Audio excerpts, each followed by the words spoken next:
Move your equipment. Some of us have real work to do. Executive Vice President Thomas barreled down Westridge Global's marble hallway, briefcase swinging wildly in one hand, tablet in the other. His focus, the boardroom. His obstacle, a black janitor polishing the floor. The janitor shifted his cleaning cart aside, head bowed. Thomas's Italian leather shoe deliberately kicked over the bucket of cleaning solution. Water splashed across the janitor's uniform and the freshly polished floor. The janitor flinched. Soaked clothes. Clenched jaw. "For God's sake," Thomas snapped, not breaking stride. "Clean this mess up before someone important sees it." He vanished through the boardroom doors without a backward glance. The janitor straightened, shoulders square. He reached for his mop with quiet dignity, water dripping from his sleeves. In the reflection of the polished floor, his eyes revealed something Thomas had never bothered to see. Intelligence. Westridge Global Investment occupied the top 15 floors of Manhattan's most coveted skyscraper. From the 62nd floor, the city looked like a plaything fitting for a company that moved billions with keystrokes and transformed economies with boardroom decisions. Inside, success had a distinct scent. Leather-bound portfolios, imported hardwood, and the subtle notes of power-adjacent cologne.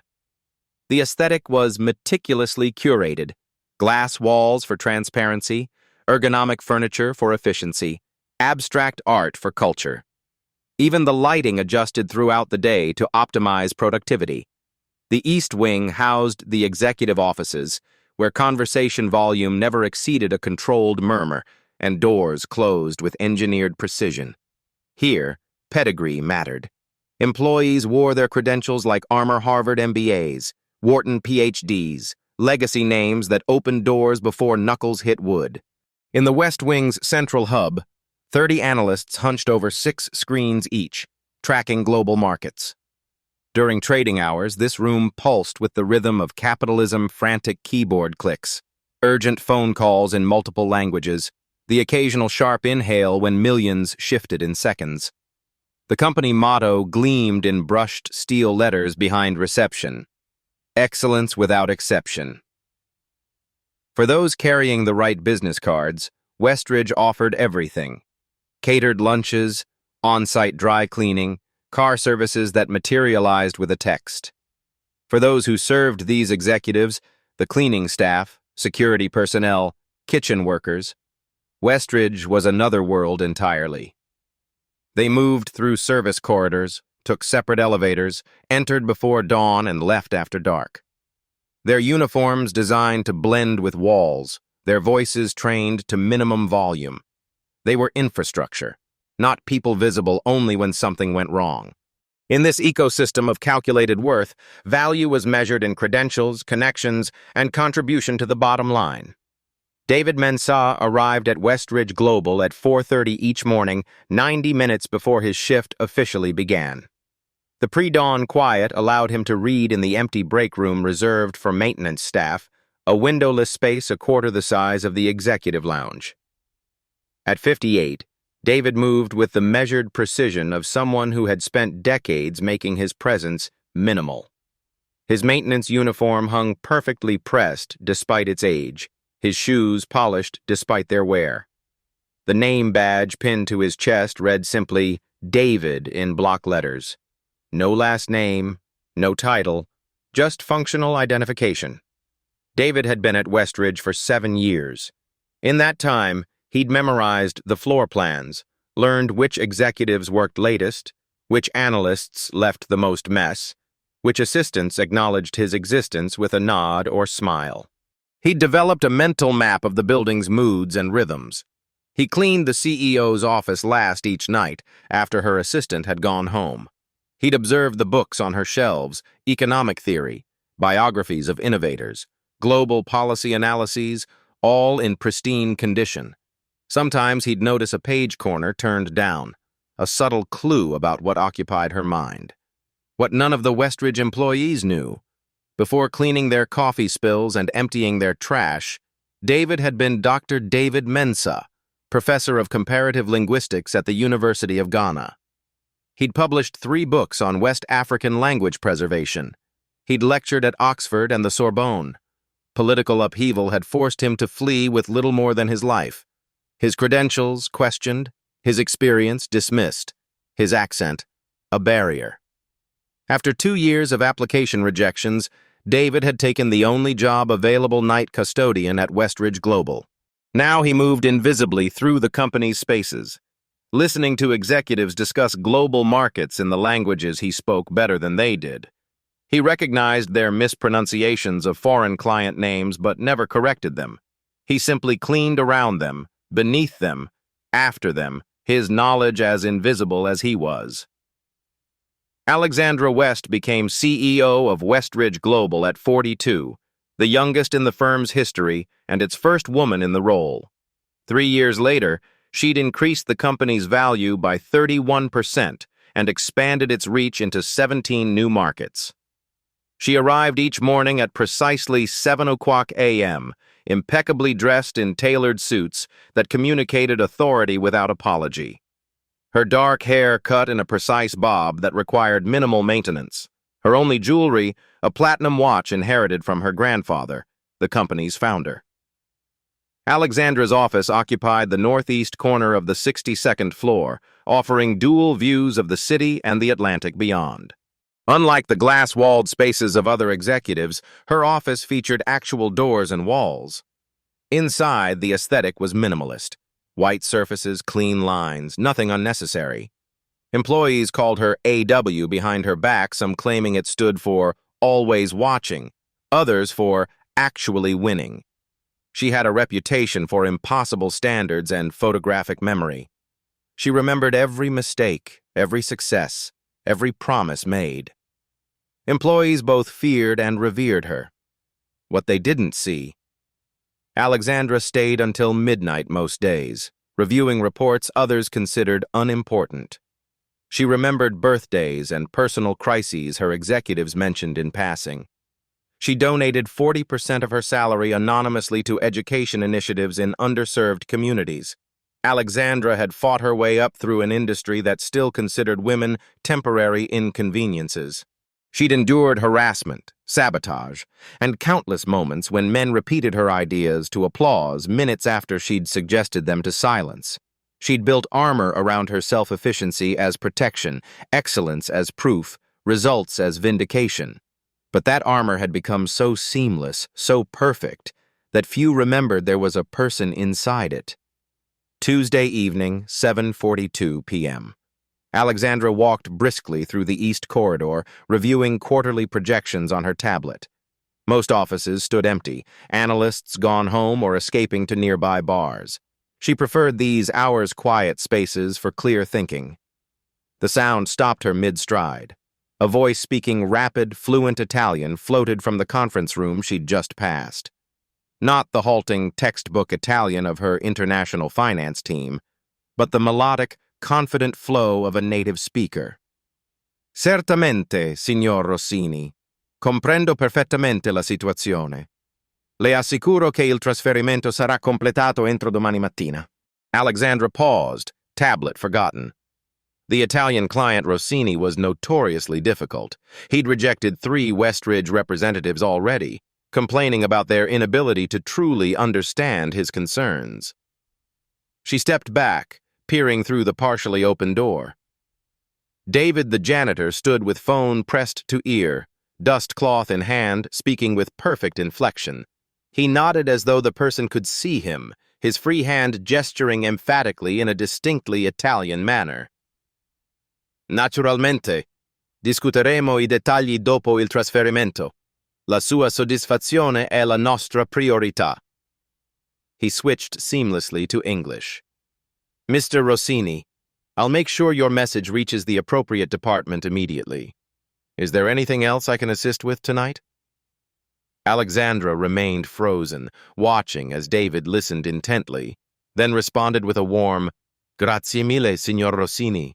Buona serata. He ended the call, exhaled slowly, then noticed her standing in the doorway. His expression shifted instantly from confident professional to deferential employee. His shoulders curved slightly forward, his gaze lowered. "I apologize, ma'am. I was just—" "You speak Italian," Alexandra stated it flatly, stepping into the conference room. David's hand tightened around the dust cloth. "Yes, ma'am. I hope I haven't overstepped." "That was Antonio Rossini," she said, setting her tablet down. "Our most volatile European client. He called the main line. No one answered. I was cleaning nearby and—" David paused, calculating risk. He sounded upset. Alexandra studied him with the same intensity she applied to market analyses. "Where did you learn to speak Italian like that?" "University," David answered, then added carefully, "I studied languages." "Languages," she repeated. "Plural." He nodded once. "Which ones?" David hesitated, weighing decades of learned caution against direct questioning from the CEO. "Italian, French, German, Portuguese, Spanish, Arabic, Swahili, and several Ghanaian dialects including Twi and Ga." He delivered this inventory without pride or embellishment, like listing cleaning supplies. Alexandra's eyebrows rose slightly, the equivalent of astonishment in her controlled expressions. 9 languages. 8 fluently, he corrected, then caught himself. "Excuse me, that's not—" "What did Rossini want?" she asked, shifting topics with CEO efficiency. "He was concerned about the timing of his fund transfer. The Milan office closes early tomorrow for a holiday, but your team scheduled the transaction for afternoon New York time." Alexandra frowned.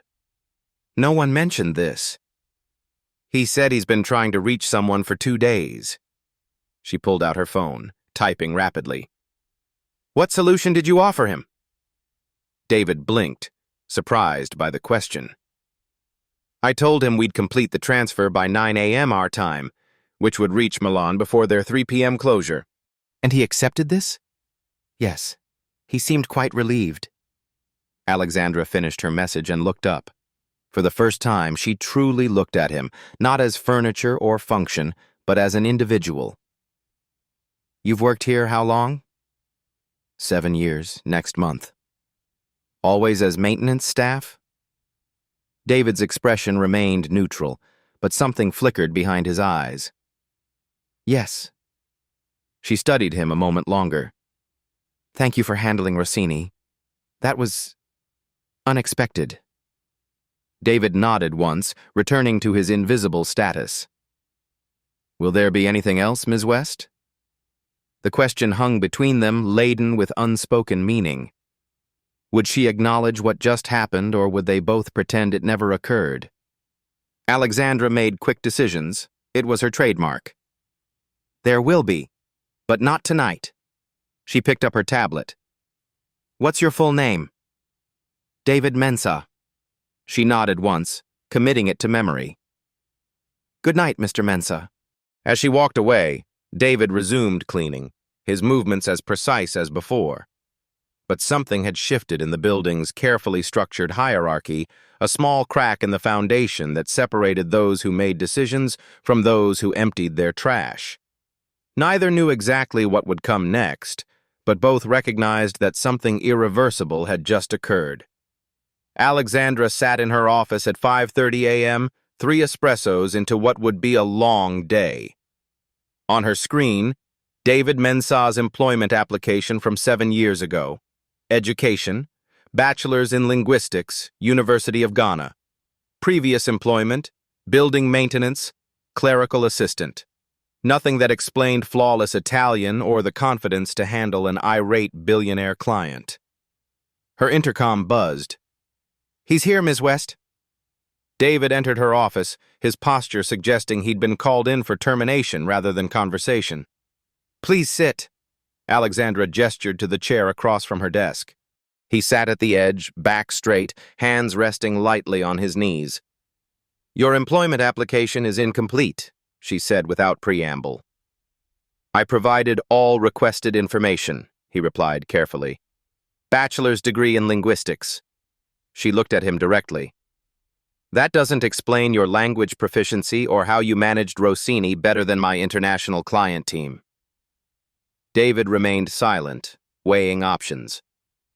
Mr. Mensah, I'm not interested in reprimanding you. I'm trying to understand a discrepancy. He inhaled deeply. I hold a PhD in comparative linguistics from the University of Ghana. I was department chair for 8 years and published extensively on West African language preservation and cross-cultural communication. Alexandra waited, sensing more. When political instability forced me to leave Ghana, I arrived here with excellent credentials but no American experience.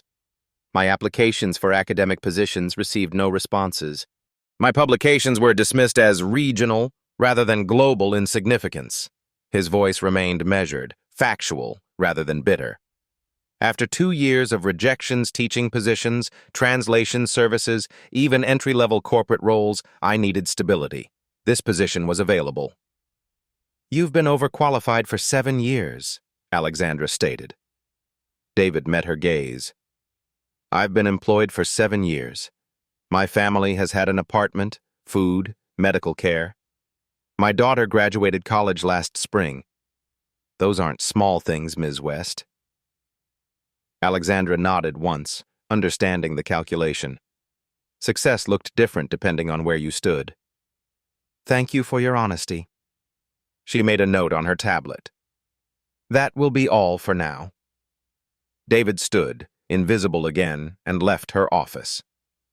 Alexandra's office door remained closed for 3 hours following her meeting with David. Her assistant rescheduled 2 meetings and deflected 4 calls from board members. On her screen, academic journals, university archives, international press. She'd pulled every resource Westridge's considerable access could provide. Dr. David Mensah, 14 published papers, 3 books, guest lecturer at Oxford, the Sorbonne, and Berlin's Humboldt University. His specialty, preserving endangered languages while facilitating cross-cultural business communication. His citation count ranked him among the top linguistic scholars from the African continent. She found photographs. David in academic regalia, receiving an award. David at a conference podium, younger but with the same dignified posture. David with his arm around a young woman in graduation attire, his daughter, presumably. Most revealing were the peer reviews of his work. Mensah's framework for intercultural business negotiation presents a revolutionary approach to global commerce.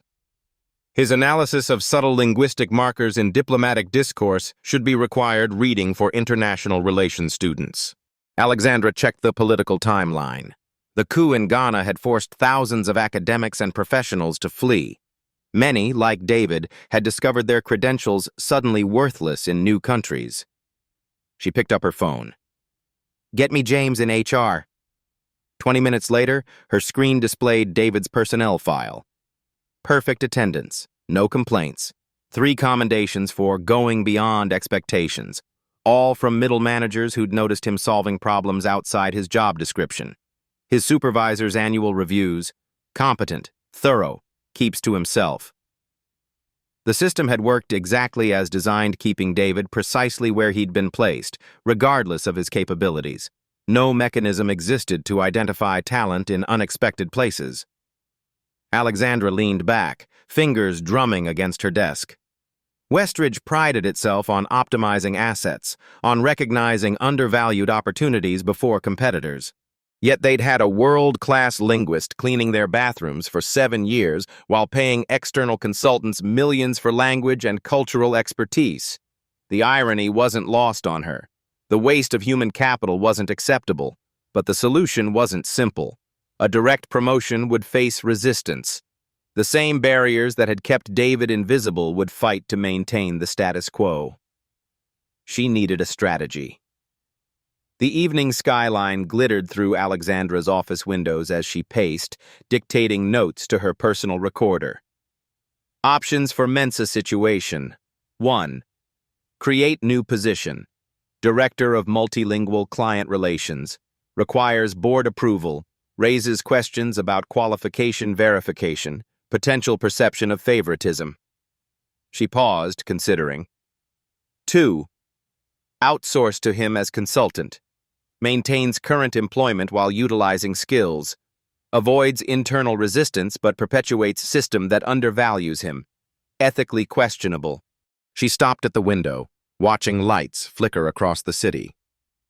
3. Full disclosure to board. Present credentials. Demonstrate value. Propose direct hire to international strategy team. Transparent but potentially embarrassing for company. Board unlikely to approve without proof of concept. The real challenge wasn't bureaucratic, it was cultural. Westridge operated on clear hierarchies, prestigious credentials, and established pathways. Someone moving from maintenance to management would disrupt every unwritten rule. Some executives would support her based on talent optimization alone. Others would resist any change to the status quo. A few would be outright hostile to the idea of a janitor joining their ranks. Alexandra thought about David's 7 years of invisible service, about his daughter's graduation made possible by his sacrifice, about the dignity with which he'd explained his situation without complaint or self-pity. Then she thought about Antonio Rossini, satisfied for the first time since becoming a client. Her intercom buzzed. "Ms. West, your car is waiting." "Cancel it," she replied. "And get me the file on the Ethiopian market expansion, the one with the translation issues." An hour later, Alexandra had her strategy, not just for David, but for Westridge itself. The company had blind spots, expensive ones. Talent was being wasted, perspectives ignored, opportunities missed because they only looked for value in predetermined places. David Mensah wasn't just an underutilized asset. He was a test case for a fundamental flaw in their system. Tomorrow would require careful maneuvering. The board would resist. Some executives would object. But Alexandra hadn't become CEO by avoiding difficult conversations. She picked up her phone and began setting the pieces in motion. David arrived for his shift to find a message from his supervisor. "Report to conference room C, 62nd floor, 9 a.m. mandatory."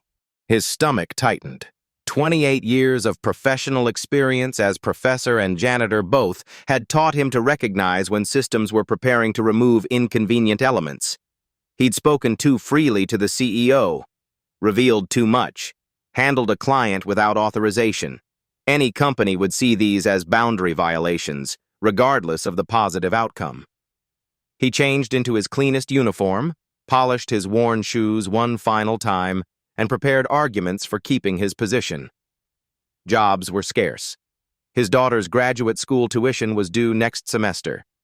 At 8:57, David stood outside conference room C, straightening his name badge. Through the door, he could hear multiple voices, not just his supervisor, but several people engaged in serious discussion. A group termination, then. Perhaps they were changing contractors. At precisely 9 o'clock, he knocked. "Enter," called a familiar voice, Alexandra West. David opened the door to find not a termination committee, but the company's executive leadership team. Alexandra sat at the head of the table. Beside her, the chief operating officer and chief financial officer. Across from them, the heads of international relations, human resources, and legal. All conversation stopped as he entered. "Mr. Mensah," Alexandra said, her tone neutral but not cold. "Thank you for joining us." He remained in the doorway, calculating scenarios, finding none that explained this configuration of people. "Please, sit." She gestured to an empty chair not at the foot of the table, but directly to her right. David moved carefully, aware of every eye tracking him. He sat with the same dignity he'd maintained through academic accolades and professional humiliations alike. The head of HR cleared his throat, clearly uncomfortable. The legal director shuffled papers, avoiding eye contact. Alexandra slid a folder across the table toward David. "Mr. Mensah," she said, "we'd like to discuss your future at Westridge Global." David opened the folder and froze. Inside was not a termination notice, but something far more unexpected. "Specialist, International Client Relations," David read from the document before him. a job description, salary range, and reporting structure directly to the head of global strategy. He looked up, face carefully neutral despite his racing thoughts. Alexandra took control of the narrative. After your interaction with Antonio Rossini, I conducted a thorough review of your background and credentials. She spoke with CEO precision. Westridge has been experiencing significant communication challenges with our international expansion. Last quarter alone, miscommunications cost us approximately $12 million in delayed or abandoned deals. The CFO nodded grimly. Your academic background and language proficiency represent an untapped resource, Alexandra continued. This position would utilize your expertise in cross-cultural communication and multilingual client management. David glanced at the salary figure 5 times his current wage. His face revealed nothing, but his hands tightened imperceptibly on the folder. The head of international relations leaned forward. Ms. West has shown us your publications. Your framework for intercultural negotiation is precisely what our team has been missing.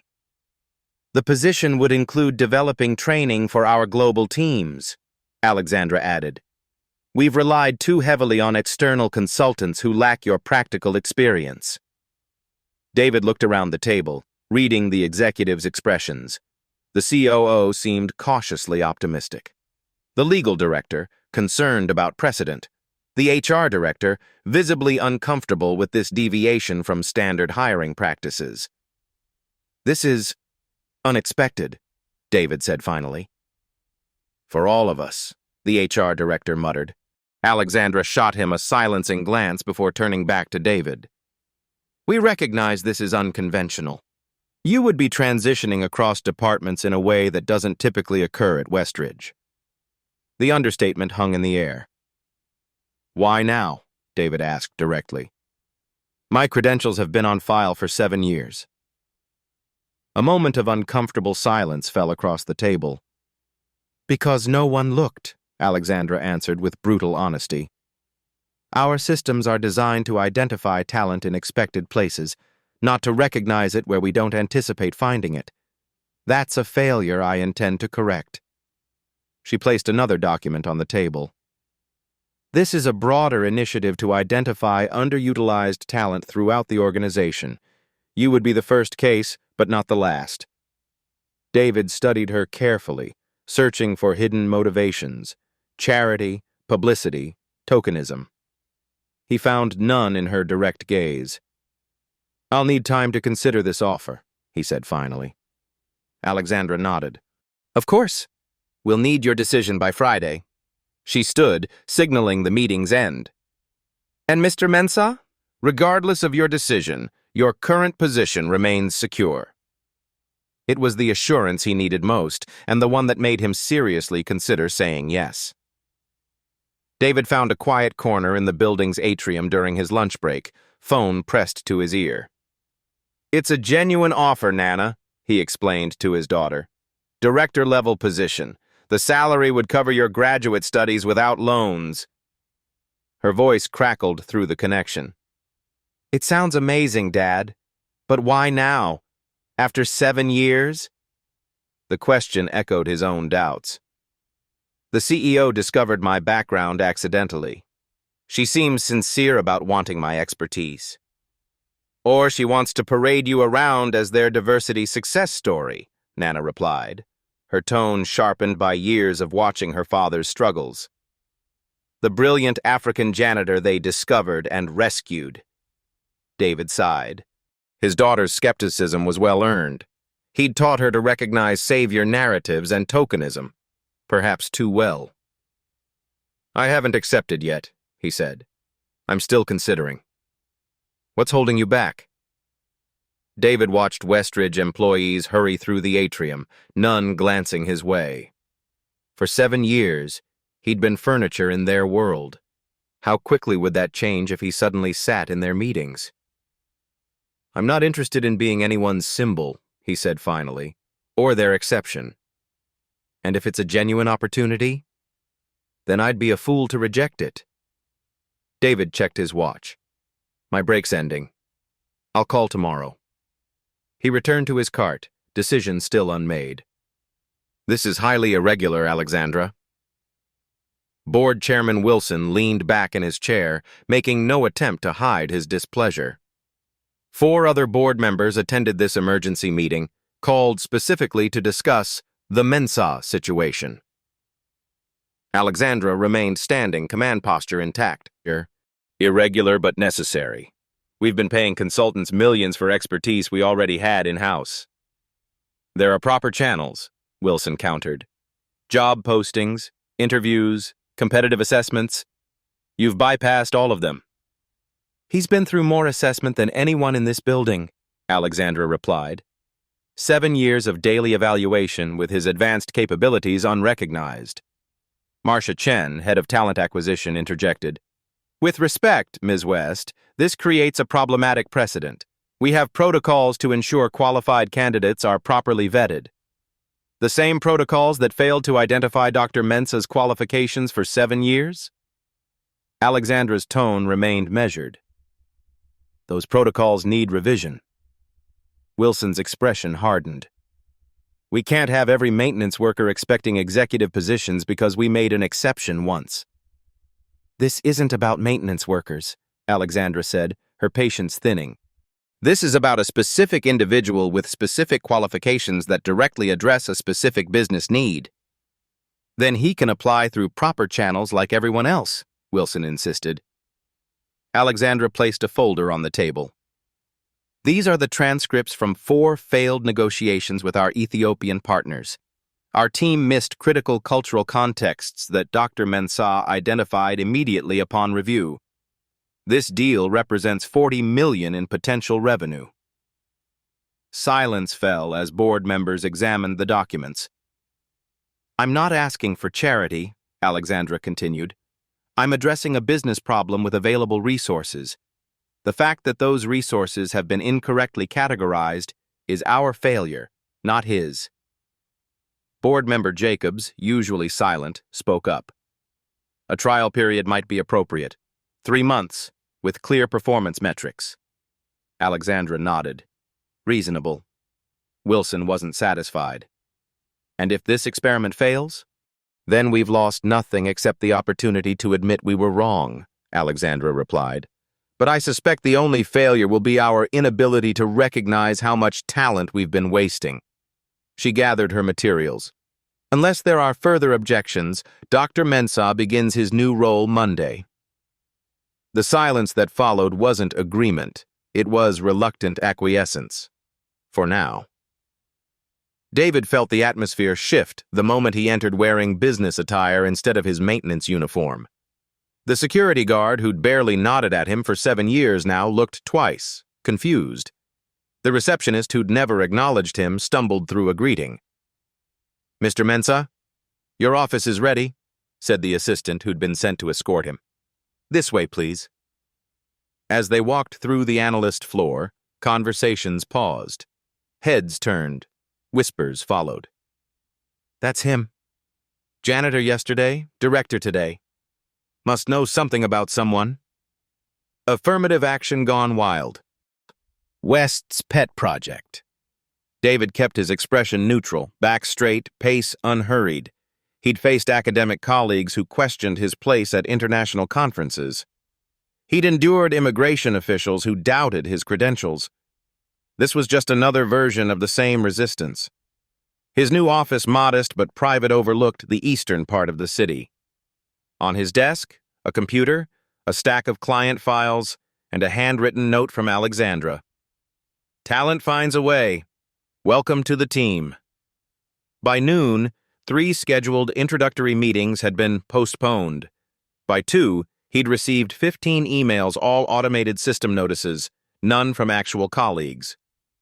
The message was clear. His title had changed, but his isolation remained. David focused on the Ethiopian market analysis, making notes where cultural contexts had been misinterpreted. This, at least, was familiar territory languages, patterns, unwritten rules. He'd built an academic career identifying the invisible structures that governed human interaction. Now he was witnessing another invisible structure, the corporate ecosystem's immune response to an element it viewed as foreign. His phone rang, the first direct contact all day. "Dr. Mensah?" came Alexandra's voice. "How's day one?" "Productive," he answered diplomatically. A pause. "And the team integration?" "Progressing as expected." Another pause. She understood his meaning. "The Ethiopian analysis, have you found anything useful?" "Several critical misinterpretations. I've documented them for your review." "Good." Her tone shifted to something more determined. "Join me in the fourth-floor conference room at 4. The Ethiopian delegation arrives early tomorrow. I want you there for preparation." "Of course." He hung up, recognizing the opportunity being offered, a chance to prove his value where it couldn't be ignored. David arrived early for the Ethiopian delegation preparation meeting, taking a seat in the empty conference room. Through the partially open door, he could hear voices in the hallway, Alexandra and Thomas, the executive VP who'd kicked over his cleaning bucket on that pivotal day. "This experiment has gone far enough, Alex," Thomas's voice carried clearly. "The team is uncomfortable. Peterson from legal says he's refusing to attend today's meeting." "Peterson can explain his absence to the board," Alexandra replied coolly. "It's not just Peterson. Half the international team is questioning your judgment, moving someone from maintenance to management overnight. It undermines our entire professional structure." "What undermines our structure is wasting talent because it doesn't arrive in expected packages," Alexandra countered. Thomas lowered his voice, but not enough. "Look, we all applaud your diversity initiative, but this is too much, too fast. The janitor might speak some languages, but he doesn't understand our business, our culture, our clients." "Dr. Mensah," Alexandra corrected sharply. "And he understands cross-cultural communication better than anyone we've hired from Harvard or Wharton." "The optics are terrible. It looks like charity." "The results will speak for themselves." Thomas sighed audibly. "You're putting your reputation on the line for this, Alex. The board is watching. If he fails, this follows you forever." Their voices faded as they moved down the hallway, unaware of David sitting motionless in the conference room, their words settling heavily on his shoulders. He pulled out his phone, thumb hovering over his daughter's number. One call and he could explain why he was returning to his maintenance position. She would understand.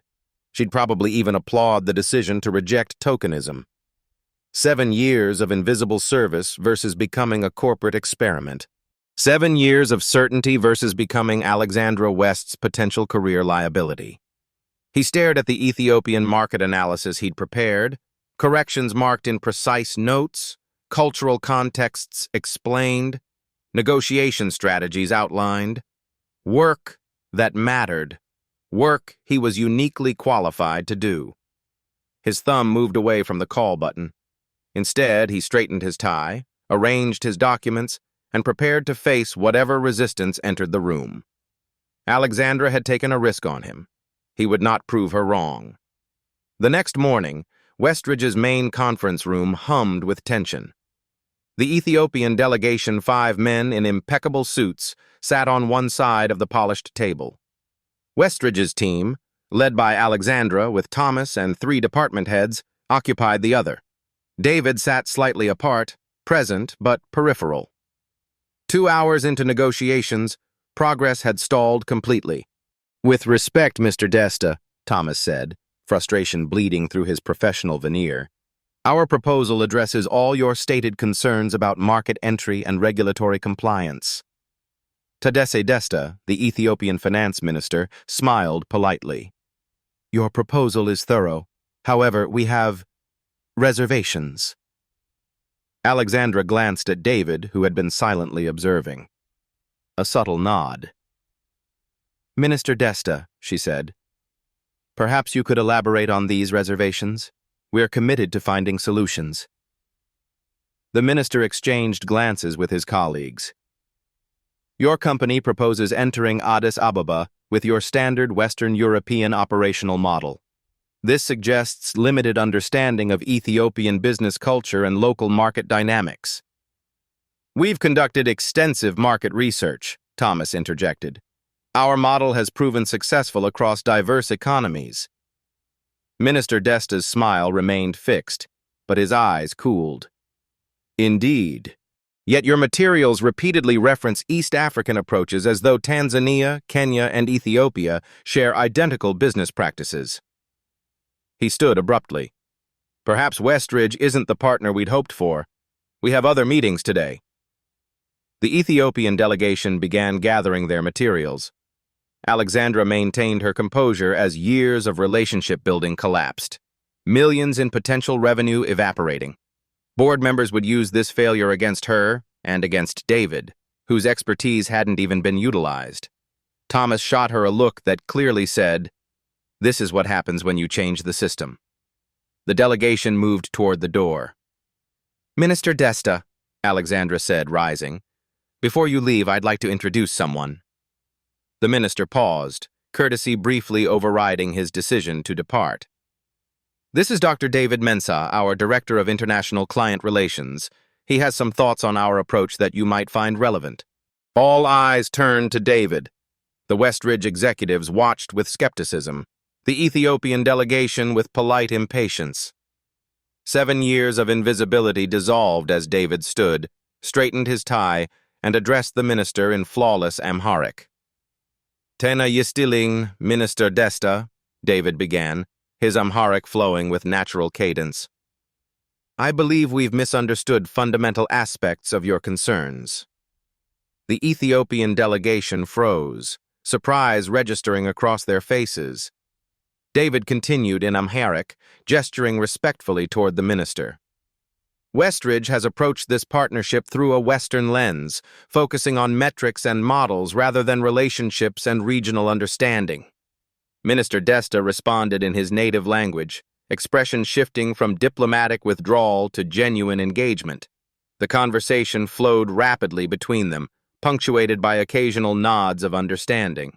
The Westridge executives watched in stunned silence, completely excluded from the exchange happening before them. Thomas shifted uncomfortably. Alexandra maintained her composed exterior, but satisfaction flickered in her eyes.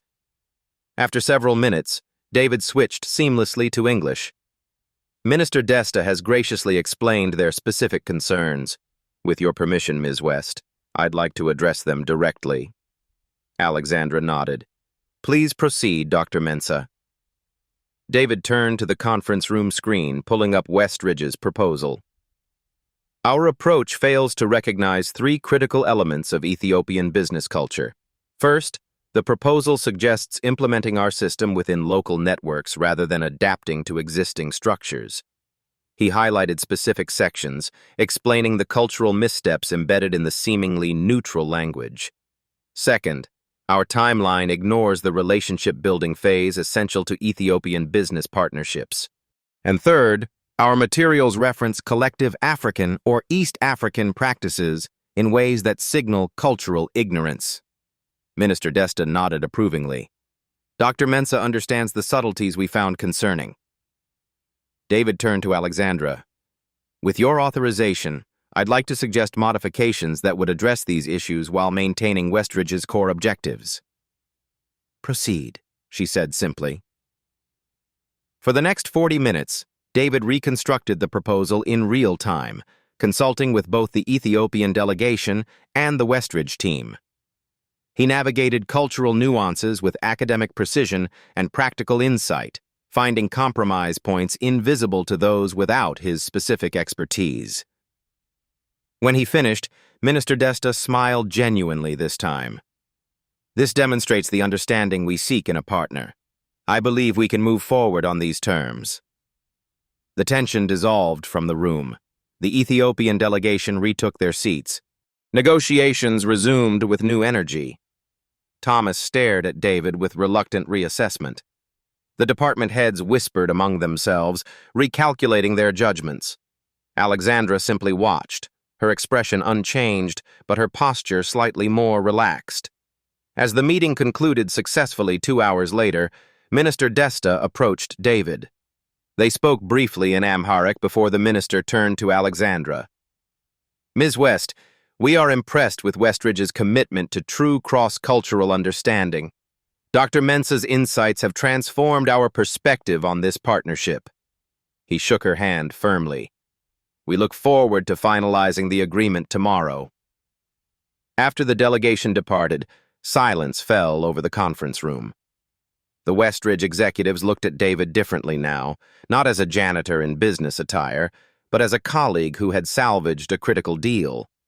Thomas cleared his throat. Well, that was unexpected. Was it? Alexandra challenged quietly. Or was it precisely why Dr. Mensah was brought into this role? David gathered his notes, maintaining his professional demeanor despite the victory. As he prepared to leave, Alexandra addressed the room. I believe we've just witnessed the value of recognizing talent wherever it exists in our organization. The Ethiopian deal represents $40 million in initial investment with potential for 9 figures in the extended partnership. She looked directly at Thomas.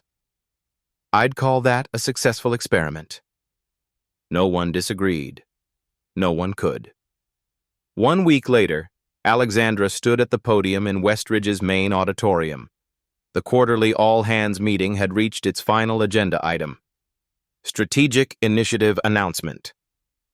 500 employees filled the seats, analysts, executives, administrative staff, and, seated together in the back rows, the maintenance and facilities teams in their gray uniforms.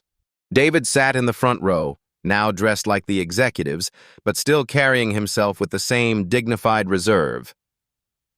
Westridge has built its reputation on recognizing opportunity, Alexandra began, on identifying undervalued assets and optimizing their potential.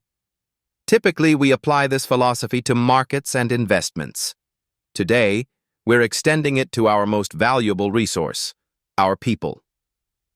The screen behind her displayed a new company initiative, talent optimization across all levels, with the tagline, Excellence without exception, everywhere.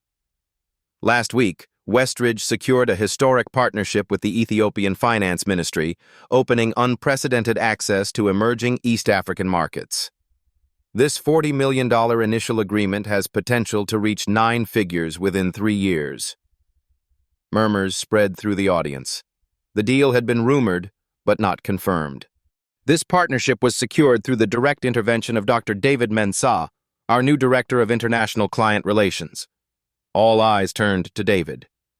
Dr. Mensah's expertise in cross-cultural communication and multilingual negotiation proved decisive in salvaging negotiations that were on the verge of collapse. Alexandra gestured for David to join her. He rose and walked to the podium with measured steps, aware of the hundreds of evaluating gazes. What makes Dr. Mensah's contribution remarkable is not just his expertise, but the fact that until 2 weeks ago, he served Westridge as a member of our maintenance staff. The auditorium fell silent, then erupted in confused whispers. For 7 years, Dr. Mensah, a former university department chair with a PhD in comparative linguistics, fluent in 8 languages, and an internationally recognized expert in cross-cultural communication, cleaned our offices while we paid external consultants to provide the very expertise he possesses. Thomas, seated on stage with other executives, shifted uncomfortably as Alexandra continued. This represents a failure of our systems, a blind spot in how we recognize and cultivate talent.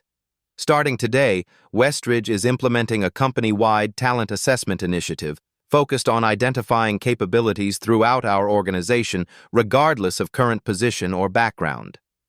She turned to David. Dr. Mensah has agreed to help develop this program alongside his international relations duties.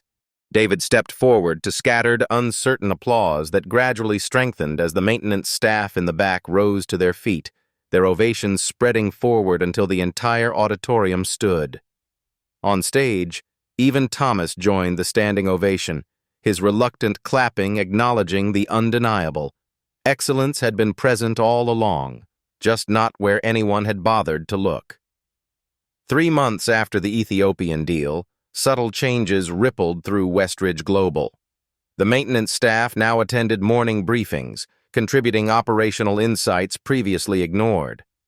Administrative assistants joined strategy sessions, their ground-level observations proving valuable to executives who'd never asked for their perspectives. Alexandra had authorized quarterly skills assessments for all employees, voluntary but encouraged. The results revealed surprising capabilities. A security guard with exceptional data analysis skills, a cafeteria manager fluent in Mandarin, an IT support technician with advanced financial modeling experience. David's office had become a nexus point.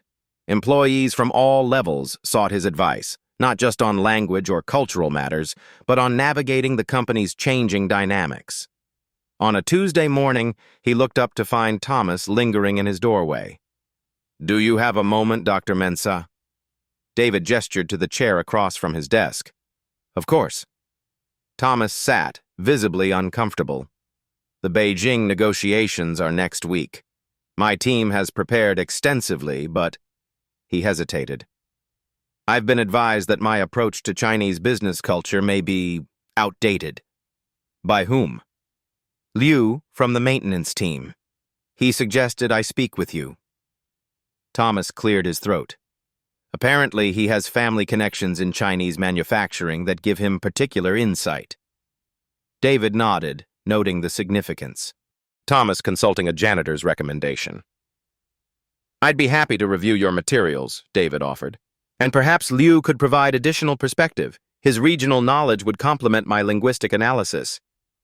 Thomas considered this, then nodded. "I'll have my assistant arrange it." He stood to leave, then paused. "You know, I was wrong about you. About this whole initiative." David said nothing, allowing the moment to unfold on its own. The Ethiopian deal, the Vietnamese expansion, the restructured European teams, all performing beyond projections. Thomas shook his head slightly. "I've been at Westridge 15 years. It's humbling to realize how much talent we've overlooked." "Recognition is the first step toward change," David replied. "Indeed." Thomas extended his hand. "Thank you, Dr. Mensah, for your expertise and for your patience with those of us who were slower to see it." David accepted the handshake, another small barrier dissolving in a company learning to see value everywhere it existed. 1 year later, David stood at the window of his expanded corner office, watching the same city sunrise he'd once viewed while emptying executive trash bins. His department had grown to 12 people specialists in language, culture, and international relations, drawn from both external recruitment and internal discovery. On his desk, an award for outstanding contribution to business development and a framed photograph of his daughter Nana in her graduate school regalia. His phone chimed with a text from her. "Flight landed. See you at dinner. So proud of you, Dad." He smiled, remembering her initial skepticism about his promotion. She'd insisted on attending the Ethiopian deal signing, watching from the back of the room with arms crossed, looking for any sign her father was being exploited as a token. She'd left convinced of Alexandra's sincerity and Westridge's commitment to transformation. David straightened his tie, the same motion he'd made thousands of times while preparing for his maintenance shift, now performed before leading an international client meeting. Same movement, different context. Same person, different opportunity. His assistant knocked lightly. "Dr. Mensah, the Tokyo team is ready for your briefing." "Thank you, James. I'll be right there."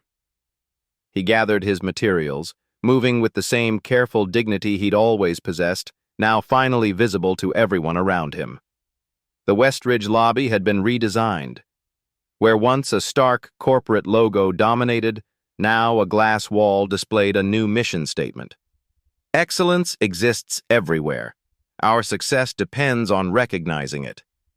Beneath these words, photographs showed employees across departments, their stories and contributions highlighted regardless of title or position. Alexandra walked through the lobby with David, both heading to the quarterly board meeting. The Talent Initiative identified 27 employees with significantly underutilized capabilities in its first year, she noted.